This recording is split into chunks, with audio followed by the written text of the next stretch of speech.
Class 7 students, हमारा first chapter चल रहा है पादपों में पोषण, जिसमें हमने यह स्टडी किया कि पौधे हैं प्रकाश संश्लेषण की क्रिया द्वारा सूर्य के प्रकाश की उपस्थिति में अपने क्लोरोफिल युक्त पत्तियों द्वारा वायुमंडल से CO2 ग्रहण कर और जड़ों द्वारा जल ग्रहण कर भोजन यानी कार्बोहाइड्रेट, जिसे हम स्टार्च भी मानते हैं, स्टार्च के रूप में भोजन का निर्माण करते हैं और ऑक्सीजन हमें श्वसन के लिए प्रोवाइड करवाते हैं। अब आज हम यह डिस्कस करेंगे कि पादपों में पोषण की विधियां कौन सी है। जैसे हम देखें कि पादपों में सबसे पहले एक विधि होती है स्वपोषी, और दूसरा हम देखते हैं मेथड है विषमपोषी। स्वपोषी से अभिप्राय है कि पृथ्वी पर केवल प्लांट्स, पेड़ पौधे, पादप ही, पृथ्वी पर केवल पादप ही अपना भोजन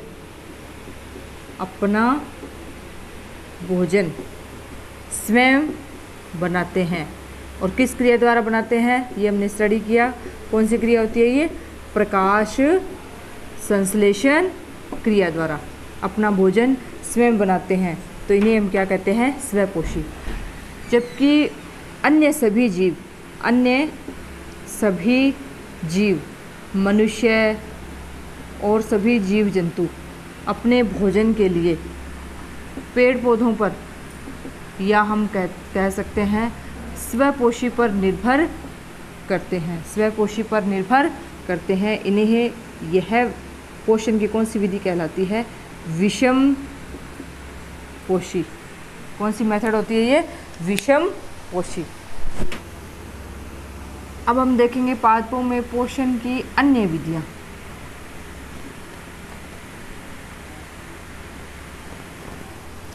जिसमें हम देखते हैं हमारे पास मुख्य 3 विधि है। पहली विधि विषम पोषी, सेकंड है मृतजीवी, और थर्ड है सहजीवी। विषम पोषी से अभिप्राय कि ऐसा पोषण या ऐसी पोषण की विधि जिसमें जीव जंतु अपने भोजन के लिए अन्य जीवों पर या अन्य पौधों पर निर्भर करते हैं, विषम पोषी।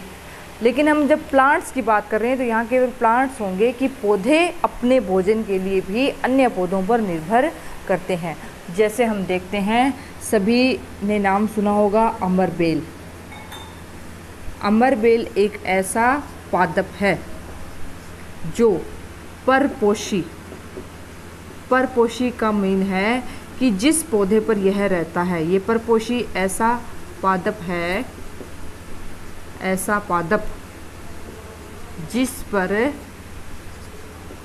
अमरबेल आरोहित का मीन है कि इसका सहारा लेकर यह ऊपर बढ़ती है, आरोहित होती है। इसी से अपना भोजन ग्रहण करती है। क्या अभिप्राय है इस बात का कि ऐसा पादप जो क्या करता है, अमरबेल को सहारा देता है कि अमरबेल है अपनी वृद्धि करे, इसके सहारे ये अपना, मतलब ये अमरबेल है, ये सीधे बिना सहारे के अपनी वृद्धि नहीं कर पाती, यानी सीधी खड़ी नहीं रह पाती, तो ये पौधे का सहारा लेती है। जिस पौधे का ये सहारा लेती है उसी पादप से ये अपना क्या करती है? भोजन भी ग्रहण करती है।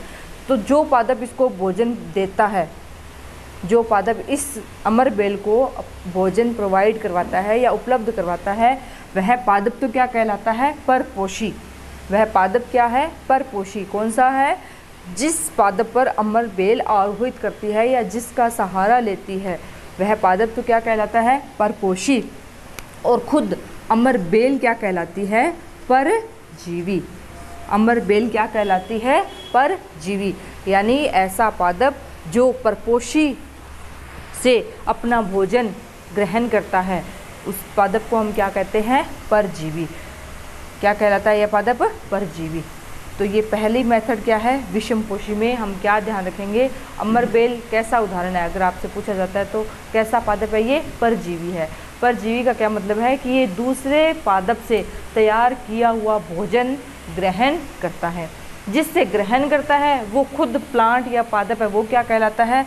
परपोषी। और जो ये ग्रहण करने वाला है, जैसे कि अमरबेल, अमरबेल क्या कहलाती है? परजीवी। सेकंड, इसमें हम एक टाइप और देखते हैं प्लांट्स में भी, कीटभक्षी।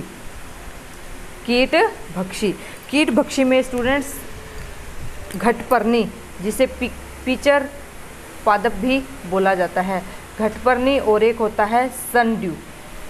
ये दो ऐसे प्लांट होते हैं जिनकी पत्तियों की संरचना, जिसमें पौधे की पत्तियों की संरचना इस प्रकार होती है कि ये एक मटके की या घड़े की संरचना बना लेती है और एक भाग पत्ती का उस पर ढक्कन का कार्य करता है।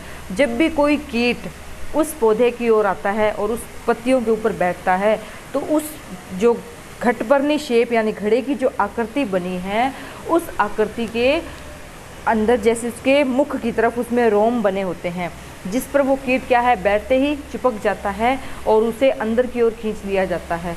उस मटके की आकृति के अंदर, हालांकि है वो एक पत्ती की आकृति ही, ये क्या होते हैं स्टूडेंट्स? पत्तियों में रूपांतरण होते हैं। क्या होते हैं ये पत्तियों में? रूपांतरण। जिस रूपांतरण के कारण ही उसकी आकृति कैसी बनी है? घड़े के आकार की। जब कीट बैठता है, रोम उसे अंदर की ओर खींच लेते हैं और जैसे ही उसे अंदर की ओर खींचते हैं, उसमें पाए जाने वाले पाचक एंजाइम उसका पाचन कर देते हैं। तो इस प्रकार का जो पोषण है, यानी कीट को पचाने वाला, यानी कीट का पाचन कर लिया, तो इस प्रकार के प्लांट हैं, ये पौधे क्या कहलाते हैं? कीटभक्षी पादप। क्या है ये? कीटभक्षी पादप। और इसका एग्जाम्पल क्या ध्यान रखेंगे आप? घटपर्णी या सनड्यू प्लांट्स, घटपर्णी या सनड्यू प्लांट्स। और इन प्लांट्स में पत्तियों का कलर है हरा होता है क्लोरोफिल के कारण। तो ये पौधे कीट का भक्षण भी करते हैं और सूर्य के प्रकाश की उपस्थिति में भी अपना भोजन बनाते हैं। तो दोनों ही टाइप का भोजन है, यानी स्वपोषी और विषमपोषी दोनों ही प्रकार की जो पोषण की विधि है वो कौन से पौधे में पाई जाती है? घटपर्णी या सनड्यू प्लांट में। मृतजीवी पोषण विधि, ऐसी विधि जिसमें जीव या पादप किसी मृत जैविक पदार्थों के अपघटन से, मृत जैविक पदार्थों के अपघटन से अपना भोजन प्राप्त करते हैं। इसका हम एग्जाम्पल देखते हैं, जैसे कि कवक और मशरूम। आपने देखा होगा मशरूम है, बारिश के दिनों में जो सड़ी गली गंदी जगह होती है वहाँ पर, जिसे छत्रक भी हम कहते हैं, वहाँ पर ये पौधा उग जाता है। इसी प्रकार कवक है, ये नमी के दिनों में, जैसे घरों में हम देखते हैं खाने पीने के जो पदार्थ हैं उन पर एक वाइट ग्रीन कलर की परत ऐसे पाउडर सा दिखाई देता है। जैसे ब्रेड को आप देखो 2-3 दिन तक नमी में रखो, वो अपने आप उस पर एक वाइट ग्रीन सी परत आ जाती है। तो ये क्या होते हैं? कवक, या इसे फंजाई भी कहते हैं। और ये क्या है? मशरूम। तो इन पौधों में ये प्लांट की कैटेगरी ही है, ऐसा नहीं आप कहेंगे इसमें जड़ तना कहाँ होती है। लेकिन स्टूडेंट्स ये क्या है, जब पौधों का भी विकास होता है उसमें बिल्कुल निम्न स्तर से उच्च स्तर तक जाते हैं, तो उसमें ये भी एक प्लांट का टाइप होता है, जिसका एग्जांपल है कवक और मशरूम। और ये भोजन की इनमें विधि कौन सी होती है? मृतजीवी पोषण प्रणाली। थर्ड है सहजीवी। सहजीवी देखिए, सह यानी साथ साथ, साथ साथ। इसका क्या अभिप्राय है कि कुछ पौधे ऐसे होते हैं, जैसे कि हम बात करते हैं, उदाहरण देखिए आप पहले लाइकेन। लाइकेन में स्टूडेंट्स 2 प्लांट्स होते हैं, एक होता है शैवाल और एक होता है कवक। शैवाल क्लोरोफिल के कारण भोजन यानी प्रकाश संश्लेषण क्रिया द्वारा क्या करता है? भोजन बनाता है। और कवक क्या करता है? शैवाल को रहने के लिए आवास यानी स्थान उपलब्ध करवाता है। लाइकेन में ये दोनों प्लांट एक साथ रहते हैं, इसीलिए इन दोनों का आपस में संबंध क्या कहलाता है? सहजीवी। यानी दोनों ही एक दूसरे को क्या करते हैं? पूरी तरह से अपना अपना जीवन यापन करने के लिए सहयोग देते हैं। किस प्रकार देते हैं कि शैवाल में क्लोरोफिल होने के कारण ये प्रकाश संश्लेषण की क्रिया द्वारा भोजन बनाता है, कवक को प्रोवाइड करवाता है। और कवक क्या करता है? शैवाल को रहने के लिए स्थान उपलब्ध करवाता है।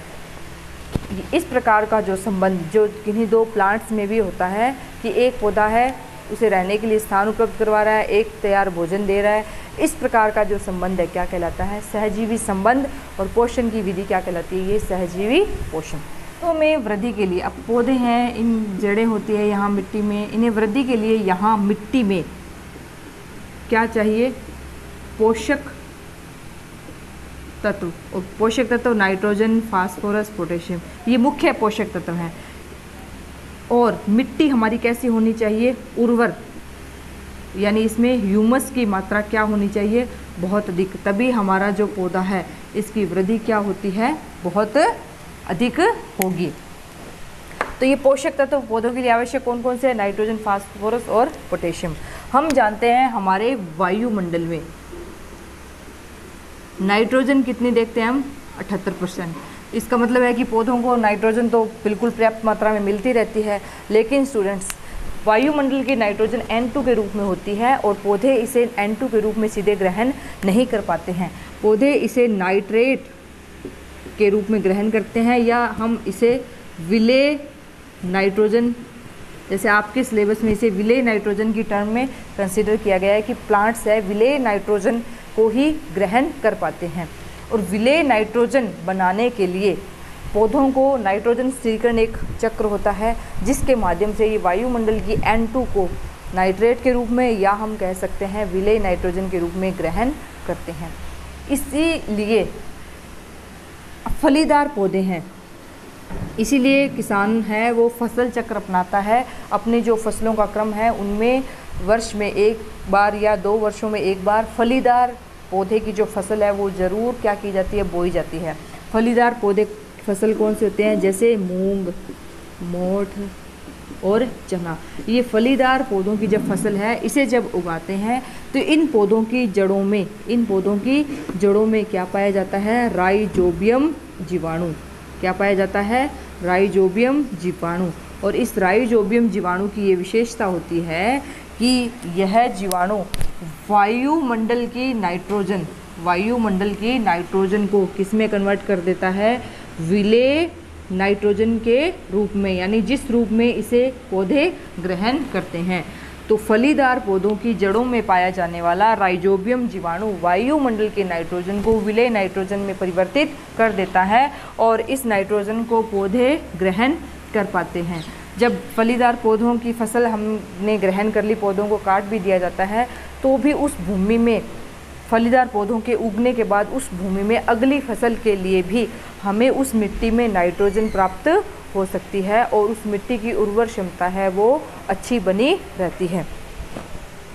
इसीलिए फसल चक्र अपनाने के लिए किसानों को कहा जाता है। फसल चक्र का क्या अभिप्राय है कि ऐसा नहीं है हर बार हर सीज़न में एक ही फसल को बार बार उगाएं। हमें क्या करना चाहिए? अपनी फसल में इस बार अगर गेहूं है तो इसके क्रम के अनुसार अगली बार, जैसे हमें ये फलीदार पौधों का जब ऋतु या सीज़न होती है उस समय हमें इन पौधों को भी उगाना चाहिए। क्यों उगाना चाहिए? क्योंकि फलीदार पौधों की जड़ों में क्या पाया जाता है? राइजोबियम जीवाणु। और राइजोबियम जीवाणु क्या करता है? वायुमंडल की नाइट्रोजन को नाइट्रेट के रूप में, या हम इसे कह सकते हैं विलेय नाइट्रोजन के रूप में पौधों को उपलब्ध करवाता है और इससे हमारी मिट्टी की या भूमि की उर्वर क्षमता है वो अच्छी बनी रहती है। तो 7th क्लास ये हमारा यहाँ चैप्टर कंप्लीट होता है। आप इस चैप्टर को, आपको जब नोट्स मिल जाएं तो आप इसे कंप्लीट कर लीजिए। Thank you.